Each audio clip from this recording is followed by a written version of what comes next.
Hey guys, we are here in Cleveland, Ohio, actually in the Euclid area, and we are with Arik, one of our best general contractor. So Arik, can you maybe share with us some kind of introduction? What is your experience as a contractor, as a general in general and specifically in the Cleveland area? Hello everyone, I'm Arik. I've been in this business for about 35 years. And I've been flipping homes for probably the last 20 of those. Can you just talk maybe in general, because you have experience doing projects that like are for rental, they're going to be rented, and then projects that are going then to be flipped. So in terms of the re-upgrade, what are the things that you see in general that are important for investor to take into account when he renovates a property? Like even if it's rental and even if it's flip, what are the must-haves? And what are the items, like if you're doing a flip, an high-end grade, you should really pay more attention to specific items that maybe they are more nice to have for rental, but are must-have attention for the flips. Sure. Yeah. Well, for the flips and rentals, they're two completely different animals, we like to call it. With the rentals, it's important that we use products and things inside the house that are going to stand up to rentals. That's why we use the vinyl flooring only. It's 100% waterproof, and you're not going to be replacing it after a year, which would be a terrible thing for a rental.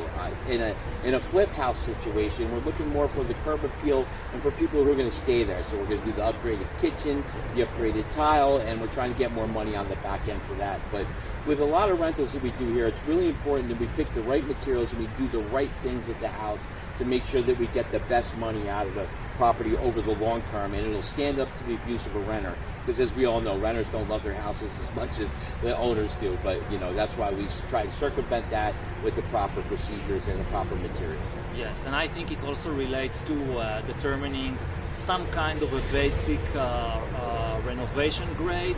You do more than the basic, have a nice product, and you will have nice tenants. Like it correlates. But I want to really talk about something important that you said, which is the durability aspect and minimizing maintenance in the ongoing rental period.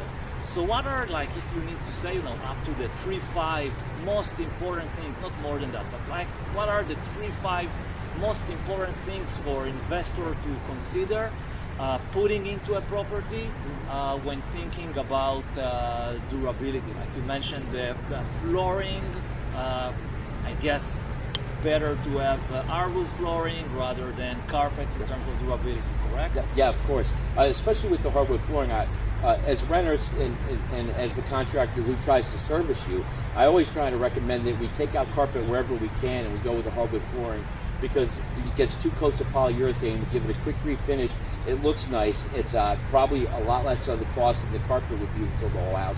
And the durability is the important part. The tenant can drop things on it. If they have an animal and it urinates on the floor, it doesn't soak into the wood, which will hold on to it forever. The 2 coats of polyurethane that we put on the floor will protect the floor for a long time to come. And again, that's the most important thing you can do on a rental, is the durability. Right? Exactly, and it's not just the materials, but doing also the right labor to ensure that the materials get the right protection with the double polyurethane coating. And not only that, we have, a lot of the other things that I like to circumvent is the basement.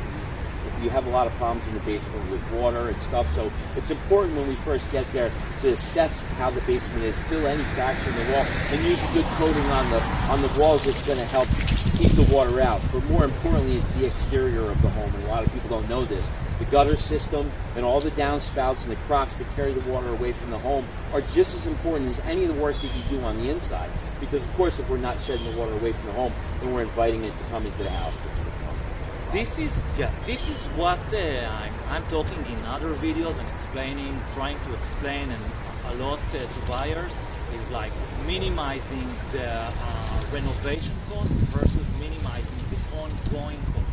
So when you're doing the optimizing your renovation, not maximizing, but doing the balancing of the optimization to minimize your ongoing expenses. So what I want to ask you, and for sure you're going to have plenty of examples, what are the most frequent maintenance calls that you see coming that are basically a result of renovation that wasn't done as it should have been done, and like if I ask it on the other side, what kind of things should be done on a renovation appropriately to avoid this kind of frequent maintenance ongoing costs? Of course. Well, one of the things that I would recommend, and we see a lot of this through the maintenance department of my company, is that we get a lot of leaks. A lot of leaks from valves, a lot of leaks from sinks, a lot of leaks from shut-off valves, and a lot of leaks on the outside crocks and the supplies for the exterior water of the house.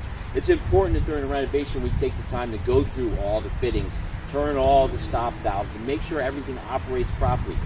Replacing a shut-off valve now for $20 sure beats having that shut-off valve that we know is not bad, but we're trying to save $20 burst in the middle of the night and to have the renter lose all their stuff in the house, not being happy, and not to mention having to cut 4 feet of all the drywall out of the basement because we have water damage. It could turn into thousands and thousands of dollars by just not taking care of one small problem. So one of the things I'd say is most important is the plumbing and the valves and all the things that keep the water in check. Right. So we were talking about in terms of main things that are important for the durability and controlling ongoing expenses. We were talking about flooring. We were talking about plumbing. Is there anything else you would like to highlight in this sense of durability? Yeah. Another thing is, checking out the houses when you first get in there and testing the floors. We get a lot of water damage that's been existing there, so we need to do some replacement on the floor or sealing and caulking everything. I think that if the number one call I get is water in the basement and it's coming from the shower, 9 times out of 10 it's just the proper caulking job needs to be done in the shower. Just like if you own your own home, I'm sure you're aware that if you don't seal your bathtub and your shower doors, eventually the water's going to start to leak out and it has to go somewhere. And that's usually going in your pocket and out. So that's not what we want for a rental investment. Exactly. Okay. We really want to talk today a bit about the process. Like, we are getting a house under contract, we are prospecting for a house. Like, what is the right time even to start and think about renovation or engaging a contractor? Well, as the contractor, and I have a little bit of familiarity with what you guys do there, building the scope of work and working with the project manager. And I think the best time to engage the contractor is always during the building of the scope of work.